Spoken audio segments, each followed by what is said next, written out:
누구든지 예수를 구세주로 영접하는 그 순간 구원을 받게 됩니다. 사도 바울은 본문 말씀에서 우리가 얻은 구원이 얼마나 확실한가를 노래하고 있습니다. 다시 말해서 아무도 그 어떤 세력도 하나님이 허락하신 이 구원을 흔들거나 망칠 수 없다는 것을 선언하고 있습니다. 바꿔 말하면 하늘이 무너져도 예수 믿는 사람은 반드시 구원을 받아서 천국에 가게 된다고 하는 철석 같은 믿음을 표현하고 있습니다. 우리는 이걸 일컬어서 구원의 확신이라고 이렇게 부릅니다. 사도 바울은 우리가 받은 구원이 절대 안전하다는 사실을 깨닫고 얼마나 벅차고 얼마나 확신이 가면 끓어오르는 기쁨을 주체할 수 없어서 분명한 어조로 본문 여러 곳에서 우리가 무슨 말 하리요? 누가 우리를 대적하리요? 누가 우리를 송사하고 정죄하리요? 누가 우리를 그리스도의 사랑에서 끊으리요? 얼마나 벅차고 얼마나 확신이 가면 이렇게 큰 소리를 칠 수가 있겠습니까? 누가 나를 하나님의 사랑에서 끊을 수 있느냐? 그 외치는 것은 바울 혼자만의 독창이 되어서는 안 됩니다. 우리 모두의 예수 믿는 사람의 모든 사람의 합창이 되어야 됩니다.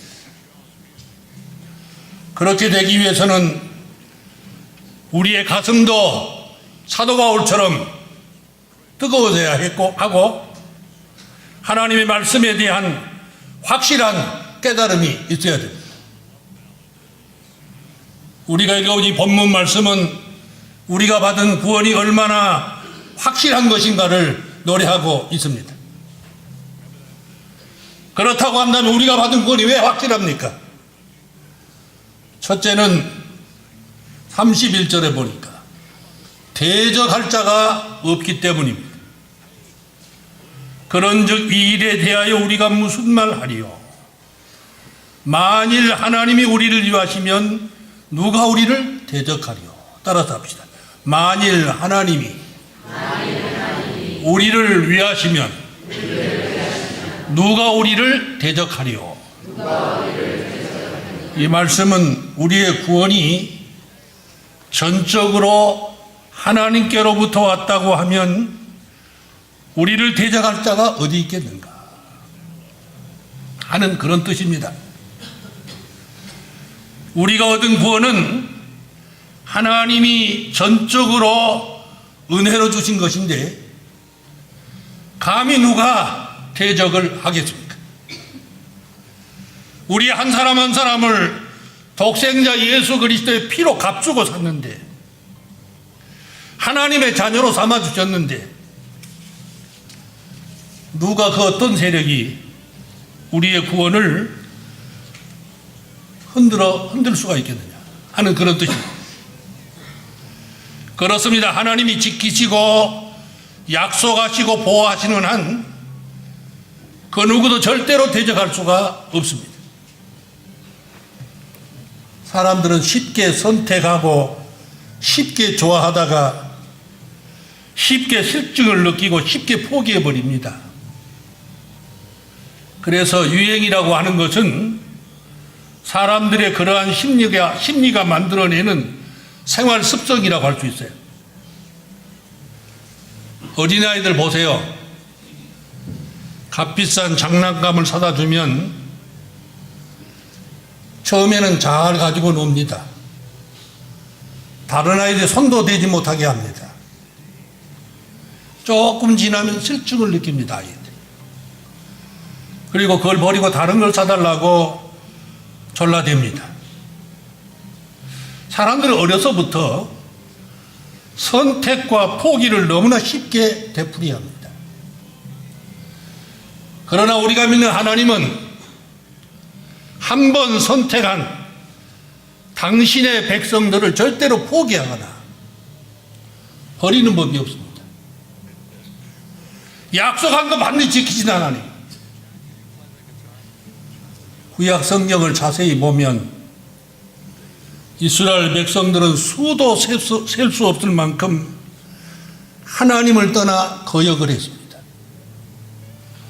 그러나 하나님은 그들의 잘못에도 불구하고 그들을 끝까지 버리지 않았어요. 가나안 땅까지 인도했습니다. 약속을 지켰습니다. 이사야 41장 9절을 보면 내가 너를 택하고 잃어버리지 아니하였다 하였느니라. 이사야 49장 15절 우리가 잘 아는 성경이 따라서 여인이 어찌 그 젖먹는 자식을 잊겠으며 자기 태에서 난 아들을 긍휼히 여기지 않겠느냐. 그들은 혹시 잊을지라도 나는 너를 잊지 아니할 것이라. 어머니들 자기 자식 얼마나 사랑합니까? 정말 끔찍이 사랑합니다. 근데 그들은 혹시 잊을지라도. 어머니도 어떨 때 남의 대문 앞에 자기 애를 버리기도 합니다. 나는 너를 잊지 아니할 것이라. 하나님이 자기 백성들에 대한 말씀이에요. 하나님은 이스라엘 백성들의 범죄와 반역에도 불구하고 졸지도 않고 지키셨으며 손바닥에 새겨놓고 그들을 잊지 않았어요. 하물며 독생자 예수 그리스도의 피로 구원받은 성도들은 더 말할 것도 없어요. 그 어느 누구도 하나님의 보호받는 사람들을 대적할 수 없기에 우리가 받은 구원은 확실한 겁니다.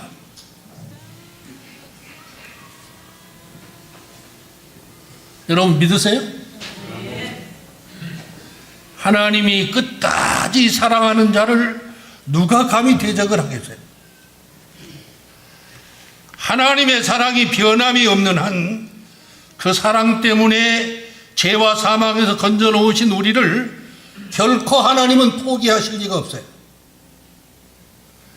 그러나 우리 인간들은 그걸 믿지 못하는 악한 구석들이 있어요.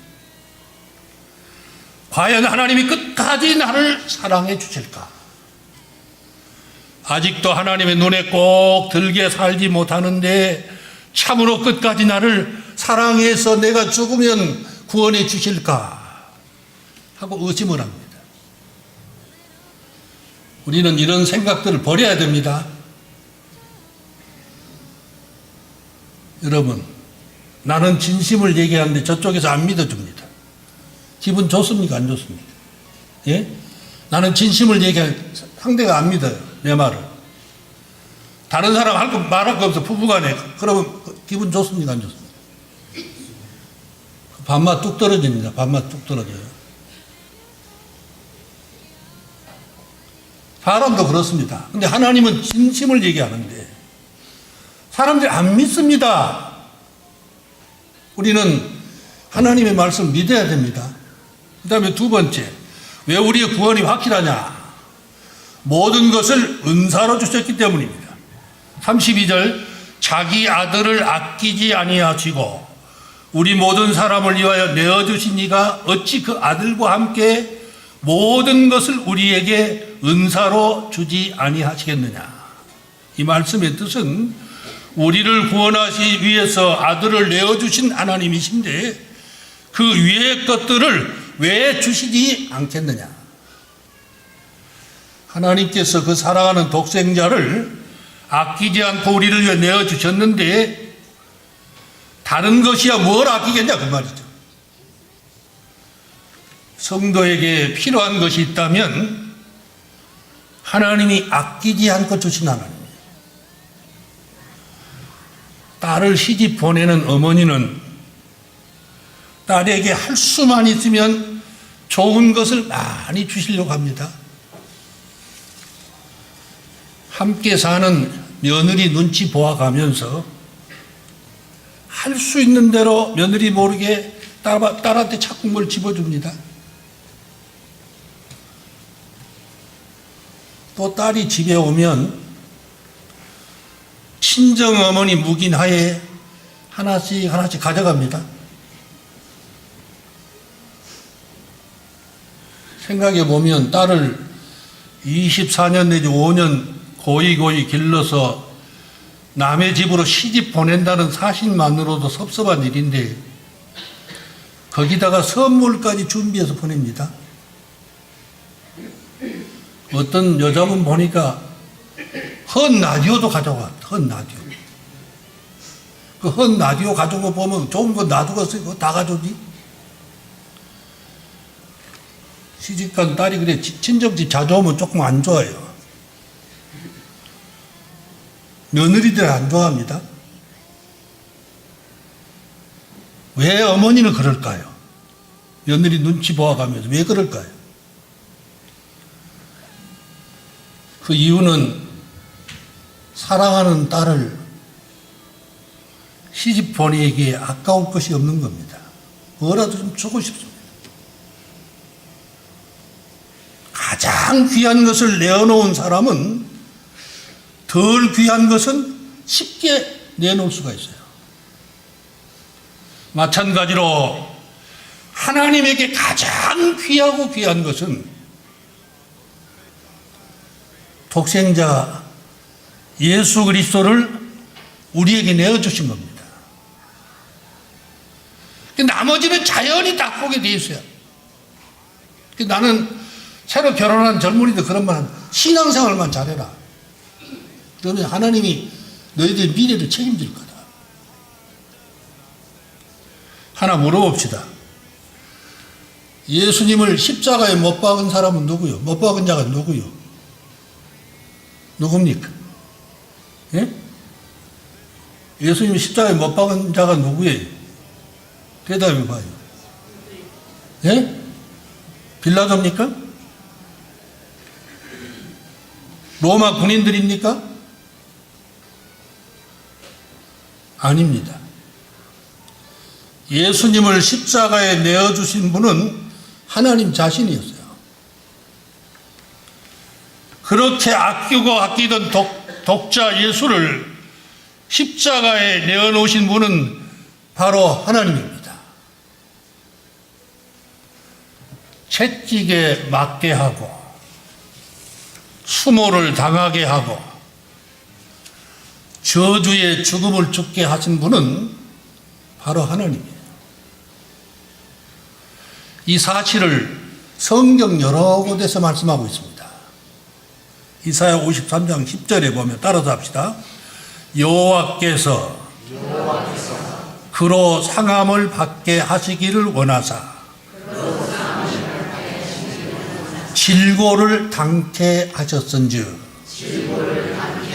여호와께서 그렇게 하셨다고, 하나님이 그렇게 하셨다고 말이죠. 하나님이 예수를 십자가에 내놓으시고 죽게 하셨다 하는 그런 말입니다. 로마서 4장 25절에서는 예수는 우리 범죄함을 위하여 내어줌이 되고, 따라 예수는 우리 범죄함을 위하여 내어줌이 되고, 하나님이 예수를 죽음에 내어주셨다는 거예요. 우리의 죄값을 지불하게 하기 위해서.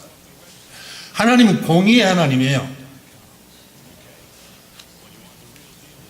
이번에 이명박 대통령이 은퇴 후에 살 집 때문에 요즘 곤욕을 치르고 있잖아요. 대통령이 공의의 대통령은 모든 걸 바로 하면 백성들이 따라가게 돼 있어요. 존경하게 돼 있어요.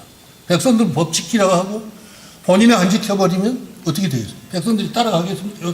요즘 백성들이 얼마나 똑똑한데요? 어저께 저녁에 인터넷에 딱 눌러보니까 참모들을 잘못 둬가지고 그랬다. 그때 참모들한테 진짜 그랬는지 그건 나 잘 모르겠어요. 한 나라의 대통령도 그렇습니다. 하나님은 공의의 하나님. 죄값은 반드시 지불해야 돼요. 자기 백성들의 죄값을 지불해야 되겠네. 누구를 보내서 죄 없는 예수님을 이 땅에 보내신 거예요. 그래서 우리가 기도할 때 하나님은 공의의 하나님이십니다. 선은 선한 대로, 죄는 죄대로 갚아주신 하나님.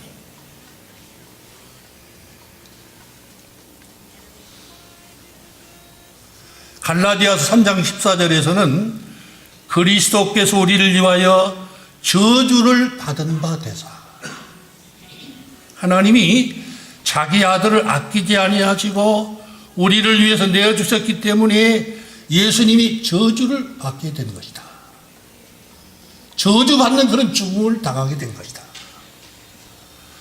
이렇게 하나님이 독생자 예수 그리스도를 통해서 우리를 사랑해 주셨기 때문에 우리가 받은 구원은 확실하다는 거예요.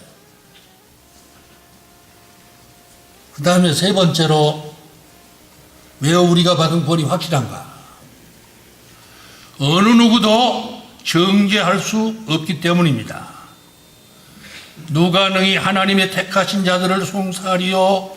의롭다 하신 이는 하나님이시니 누가 정죄하리요? 하나님이 우리를 선택하셨는데 누가 감히 우리를 향해서 죄가 있느니 없느니 따지겠느냐 하는 그런 말입니다.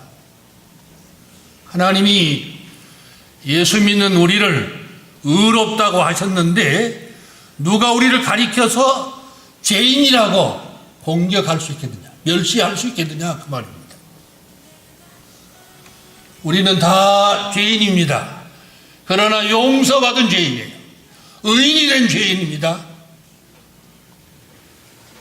우리는 다 허물과 죄악으로 추할 대로 취해져 있었어요. 부끄러움이 많은 사람들이에요. 그러나 예수님께서 우리 죄를 담당해서 깨끗게 하셨습니다. 그래서 이제 우리는 의인이 됐어요. 우리는 이제 천당 가기에 부족함이 없는 신분이 됐습니다. 하나님께서 택한 백성들에게 믿음을 주셨고 그리스도의 구속으로 사죄해 주셨고 그리스도의 의를 입혀서 의인이 되게 하셨습니다. 최고 재판장이신 하나님께서 성도를 의롭다고 하셨으므로 아무도 그 어떤 세력도 성도를 정죄할 수가 없습니다. 교도소에서 수감되어 있던 장기 복역을 하던 사람이, 정치범이 대통령의 특사로 교도소 생활을 끝내고 교도소 정문을 나오려고 하자 교도소 문을 지키고 있던 교도관이 그를 불러 세우고 검문을 하려고 합니다. 그러자 그는 말없이 호주머니에서 대통령의 사면장을 꺼내 보여주었습니다. 또 그가 파출소 앞을 남루한 모습으로 지나가니까 초라하고 초췌해 보인 그를 이상히 여겨가지고 파출소 순경이 불러 세웠습니다. 그때 그는 역시 사면장을 보여주었습니다. 대통령에 의해진 사면장은 그 누구도 변경시킬 수가 없어요. 마찬가지 이치입니다. 나 자신은 용서받기 어려운 죄인이지만은 예수를 믿음으로 죄사함 받은 의인입니다. 그러나 원수 마귀는 때때로 우리에게 나의 과거를 들먹이면서 협박을 가해옵니다. 당신이 이러고도 구원을 받았다고 그러느냐? 그런 위선이 어디 있느냐? 우리를 정죄하려고 합니다. 그러나 그때마다 하나님은 내가 너를 의롭다 하였으니 너는 내 것이다.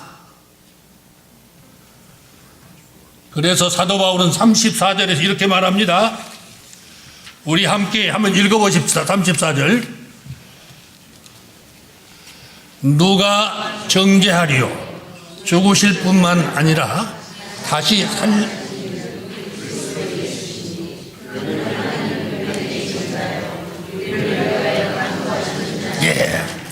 우리를 위해 죽으시고 우리를 위해 부활하시고 우리를 위해 하나님 우편에 앉아 기도해 주시는, 그것도 기도도 그냥 하는 게 간절히 기도하시는 예수님을 바라보고 구원의 확신을 가지라는 말입니다. 예수님이 여러분과 나를 위해서 죽으셨는데 그래 그분이 포기할 리가 있습니까? 하나님이 나를 사랑하시는데 누가 감히 정죄를 하겠습니까? 결코 그럴 수 없습니다. 비록 우리의 언행에 모순이 있다 할지라도, 우리의 생활이 비록 깨끗하지 못하다 할지라도 그것으로 인해서 흔들리지 말라는 그런 말입니다. 우리가 자녀를 기르다 보면 어떤 경우 혹 속을 썩힐 수 있습니다. 여기저기 다니면서 남에게 욕을 먹을 수 있습니다. 남들은 얘기하기를 에이 저 녀석은 틀렸다, 싹이 노랗다, 쉽게 얘기를 합니다. 남의 자식이기 때문에 기대하지도 않고 그렇게 말을 함부로 합니다. 그러나 그를 낳은 자식은, 부모는 그렇지 않습니다. 남들이 그럴 때마다 늘 마음속으로 아이가 속은 착하답니다. 이것은 뭘 의미합니까? 부모는 자식을 포기하지 않는다는 의미를 가지고 있어요. 부모님의 사랑도 그러는데 하나님이 예수 믿는 여러분과 나를 포기할 것 같습니까?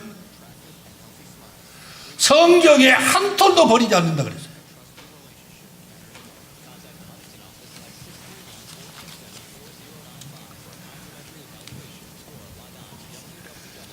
여러분 구원의 확신이 있습니까? 사람은 언제 우리 앞에 죽음이 다가올지 몰라요. 그저께 저 아는 목사님은, 뉴저지 사는 목사님한테 전화가 왔어요. 전화는 뭐냐면 이현학 씨라고 아모레 화장품 무슨 과장인가 부장인가 됐다고 하는 소식은 제가 들었어요. 키도 조그마하니 안경 쓰고 경상도 출신이에요. 아주 재치가 있고 아주 분위기를 살리는, 학교 다닐 때 저하고 상당히 친했어요. 교회도 열심히 나가고 주일학교 교사도 하고. 이번에 나가니까 그 여자 교사들 했던 네 분이 찾아오셨어요. 다 할머니가 되고 다 결혼들 하셔가지고 네 분이 저를 찾아오셨어요. 근데 남자 교사 한 분은 무슨 일이 급하게 생겨서 못 오고 이현학 씨 거기서 얘기를 해요. 소식을 몰라요, 아무도. 이번에 유저지 있는 목사님 뭐라고 하냐면 이현학 씨가 굉장히 잘 나갔어요. 잘 됐어요. 근데 몇 년 전에 교통사고로 세상을 떠났대요. 처자식을 두고. 죽음은 언젠가 우리 앞을 찾아오게 되어 있어요. 죽음을 피해서 한 사람 하나도 없어요. 근데 그 죽음이 언제 나에게 찾아올지 알 수가 없어요. 문제는 구원의 확신을 가지고 살아야 된다.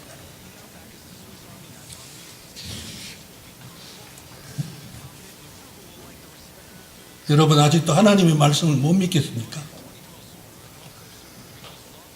지금도 가끔 신방을 가면 목사님 식사하셨습니까?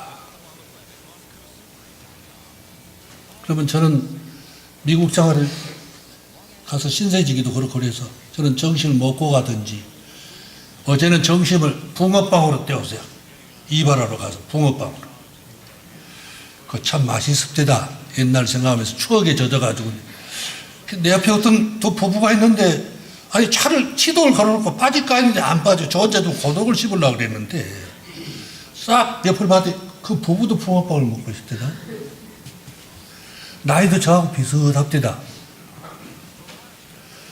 그래서 신방 갈 때 피자 한 쪽을 사 먹더니 그러고 갑니다. 그러면 목사님 식사하셨습니까? 안 하셨으면 함께 식사하십시다. 그러면 제가 먹고 왔습니다. 그러면 할머니들은 되게 여리면 보통 한 8분은 목사님 진짜예요 그래요. 나이 드신 할머니가 그런 얘기하면 저는 이해를 해요.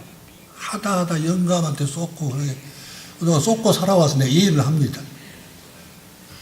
근데 젊은 교인들이 가끔 그런 수가 있어요. 목사님, 예. 식사 안 하셔도 같이 해요.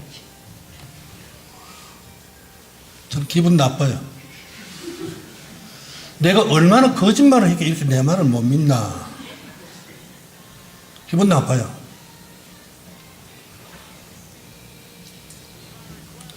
이태원 교인이라면 이해가 가요. 아니 10년이 넘고 아니 내가 거짓말 기분 나쁘다니까요. 대답 안 합니다. 그 다음부터는 불쾌하다는 반응을 보이는 거죠. 사람도 그래요. 하나님은 성경을 통해서 수없이 얼마나 사람이 합리되면 내가 진실로 너에게 있노니 한 말을 반복합니다. 구원의 확신에 대해서 우리에게 말씀을 하고 있어요. 그래도 못 믿겠다면 얼마나 하나님 앞에 불쾌한 일이에요. 사람 말은 잘 믿습니다. 그리고 잘 속아 넘어갑니다. 사람은 변합니다. 그러나 여러분과 제가 믿는 하나님 변하지 않아요. 약속하면 반드시 지키신 하나님이에요. 그래서 언젠가 나에게 찾아올 죽음이 언젠가 있어도 구원의 확신을 가지고 나는 하나님의 백성이다. 나는 하나님의 자녀다.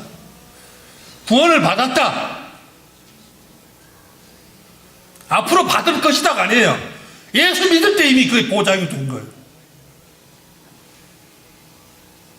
어느 산에 기도하러 갔다가 권사님이 샘 곁에 와서 시원한 물을 잡수시더라고요. 어디서 오셨습니까? 숭이감리교회. 인천서 숭이감리교회 제일 사람 많이 모여요. 거기 권사래. 아 그렇습니까? 뵈니까 어떻게 장난이 많으세요? 그래요. 그때 제가 전도사예요. 저 전도사입니다. 아 그러세요? 권사님 저 하나 물어봅시다. 뭐냐고 그래요.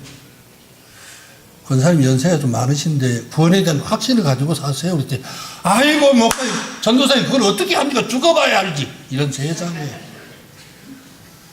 죽어야 뭘 알겠다는 거예요. 아니 성경도 안 믿고 뭘 믿겠다는 겁니까? 그래서 성경을 여기저기 찾아서 얘기해 준 적이 있어요.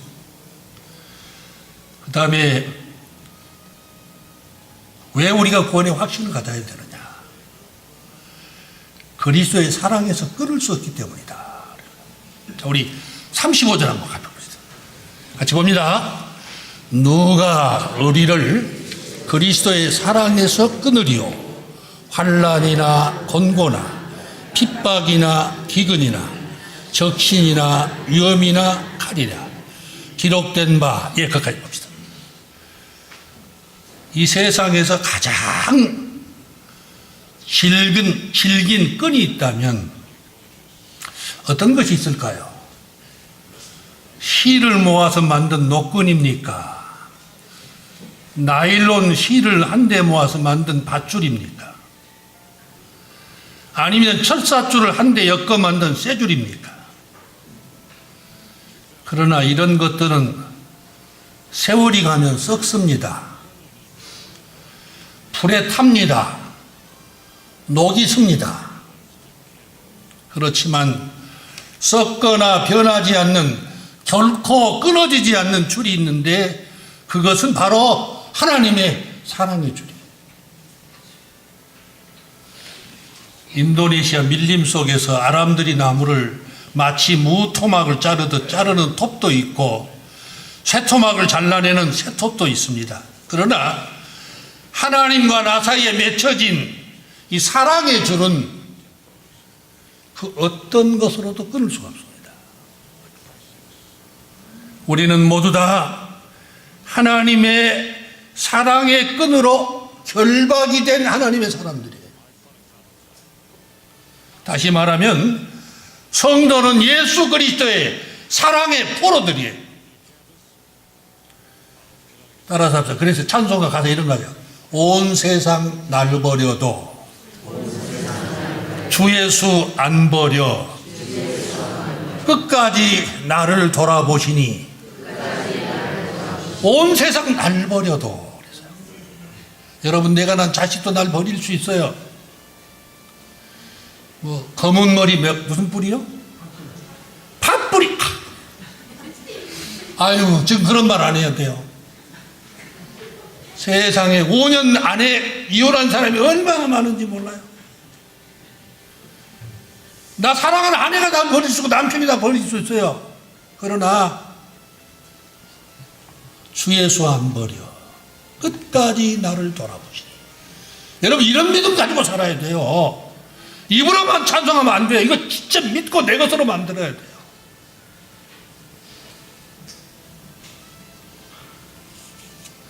세상에서 사람들이 가장 싫어하고 무서워하는 것들이 여기에 다 기록되어 있네요. 환난, 곤고, 정신적인 큰 고통을 곤고로 표현했습니다. 핍박, 기근. 기근은 뭐예요? 굶주림. 배고픈 설은 큽니다. 기근, 적신, 헐벗는 거. 요즘에 옷 기워 입은 사람 없대요? 옛날에는 옷 기워 입었어요. 양말도 기워 신고. 전구 담아에 넣어갖고 양말 씌워갖고 여기 기웠어요. 적신, 헐벗는 거. 이것은 예수 믿는 것 때문에 환난이나 곤고나 핍박이나 기근이나 죽임을 당하는 걸 말합니다. 로마 당시만 해도 예수 믿고 하나님의 뜻대로 살려고 하는 많은 성도들이 삶의 터전을 빼앗기고 농사도 지을 수 없는 황무지로 내쫓겼어요. 그런 극한 환난 중에서도 그들은 신앙을 양보하지 않았어요. 그리고 믿음을 지켜나갔습니다. 다는 아니지만 혹 믿음이 좋은 사람이라도 극심한 환난이 찾아오면 평안할 때 가졌던 확신이 잠시 흔들릴 수가 있어요. 그러나 사도 바울은 확신에 찬 음성으로 이렇게 외쳤습니다. 누가 우리를 그리스도의 사랑에서 끊으리요? 이 사랑은 우리가 그리스도를 사랑하는 사랑이 아니고 예수님께서 우리에게 폭포수와 같이 쏟아부어 주시는 사랑이에요. 부모와 자식 간의 사랑이 다릅니다. 차이가 달라요. 어머니가 자기 자식을 사랑하고 자식이 부모 사랑은 다릅니다. 저울로 닮으면 어떻게 될까요? 저울로 닮으면. 예? 저울로 닮으면 어떻게 될까요? 예? 이렇게 돼?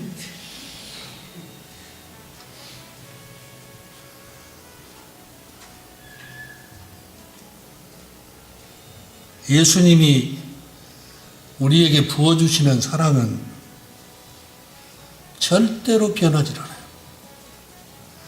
그 어떤 것으로도 끊을 수 없는 사랑이에요. 주 2세기경에 서마나 교회 감독이었던, 요즘은 목사입니다. 폴리갑이라고 하는 감독이 있었어요. 이분은 로마 정권의 박해를 받아서 형장에 끌려갔습니다.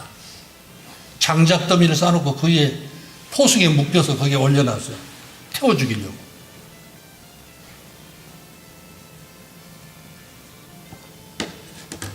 많은 사람이 그걸 구경하기 위해서 보러 왔습니다.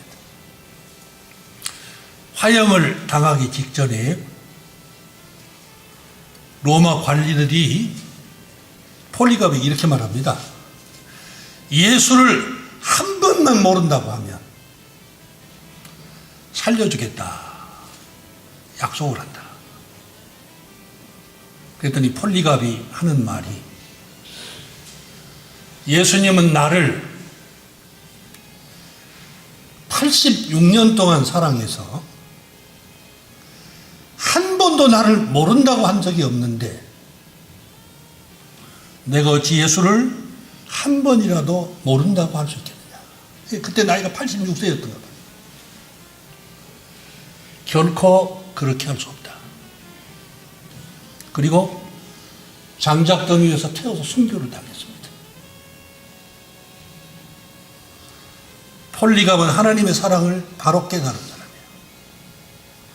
그리스도의 사랑에 삼키워져서 신앙을 지킴으로 순교한 것이에요. 자, 38절을 제가 봅니다. 내가 확신하노니 사망이나 생명이나 천사들이나 권세자들이나 현재일이나 장래일이나 능력이나 높음이나 깊음이나 다른 아무 피조물이라도 우리를 우리 주 그리스도 예수 안에 있는 하나님의 사랑에서 끊을 수 없으리라. 아멘, 할렐루야. 이 고백은 사도 바울만의 고백이 되어서는 안 됩니다. 예수 믿는 우리 모두의 고백이 돼야 돼요. 지난번 어느 집사님한테 내가 그랬습니다. 부모에게 가장 큰 효도는 예수 잘 믿다가 세상 떠나도록 한 거다. 근데 세상 사람은 그렇게 생각 안 해요. 관광시키고 좋은 옷 해드리고, 물론 그것도 효도입니다. 그러나 가장 큰 효도는 예수 잘 믿도록 환경을 만들어주는 거예요. 어떻게 예수 잘 죽을 때 나 먼저 간다, 너 뒤로 오니라. 저희 어머니한테 어머니 안녕히 가세요 그랬더니 어머니가 뭐라 하냐면, 내가 먼저 간다, 너 올 때 되면 내가 대문에 나오마. 대문에, 천국 대문에 나오신대, 마중 나오신대. 저희 누님한테 서울대병원에 입원해 계셨는데 내가 마지막 전화를 했어요. 누님 안녕하시냐고. 야, 잘 있다고. 누님 어디 아프시냐 그러니까 췌장암이니까 상당히 아프죠. 괜찮다, 견딜만 하다. 방사치료를 거절했어요. 그냥 가겠다. 누님 안녕히 가세요, 천국에서 만납시다. 그랬더니 오냐, 천국에서 만나자. 그렇게 하고 죽어야 되는데 우리는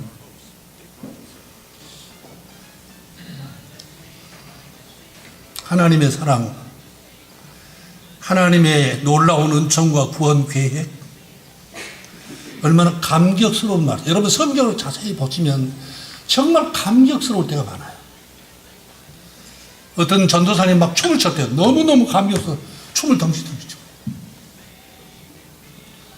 여러분 중에 혹시 예수를 믿으면서도 아직도 구원의 확신이 없는 분이 계시다면 오늘 우리가 읽어본 이 본문 말씀을 두고 묵상하면서 이 9절 말씀 특히 외우시기를 바랍니다. 그러면 하나님께서 여러분에게 확신이 생기도록 도와주실 겁니다. 이 세상에 예수 믿는 우리 성도들을 대적할 자도 없고 우리 성도들을 송사하거나 정지할 자도 없습니다. 뿐만 아니라 더욱이 우리를 예수 그리스도의 사랑에서 끊을 사람이나 세력도 없어요. 그래서 신명기 33장에 이런 말씀이 있어요. 따라서 합시다. 이스라엘이여. 예수 믿는 사람을 가리켜서 한 말이에요. 이스라엘이여, 너는 행복자로다. 여호와의 구원을 너같이 얻은 백성이 누구뇨? 그는 너를 돕는 방패시요 너의 영광의 칼이시로다. 하나님 우리한테 그렇게 말씀하니까요. 예수 믿는 이스라엘 백성들이요. 이스라엘이요. 그 말. 예수 믿는 사람 가리켜. 너는 행복자로다. 근데 우리가 행복함을 느껴야 되는데, 여러분 느끼세요? 요즘 좀 삶이 고달프고 힘들다. 아이고, 이놈뭐 옛날에 안 그래. 옛날보다 훨씬 살기 좋습니다. 저는 가끔 그래요. 옛날 생각 못 견딜 거 하나도 없다. 여러분, 하나님이 위로받으세요. 하나님 감사합니다. 고맙습니다. 내가 세상에 어느 누구도 알아준 사람 없어요. 그래서 하나님은 나를 귀하게 보시고 나와 늘 함께 하시고 나와 동행해 주시고 나를 어떻게 신앙의 길로 믿음의 길로 인도하려고 애를 쓰십니다. 그래서 우리를 어떻게 바로 세워서 축복하기를 원해요. 복 주기를 원하시는 하나님이요. 이런 하나님을 우리는 믿고 삽니다. 여러분 구원의 확신을 갖고 사십시오. 기도하겠습니다.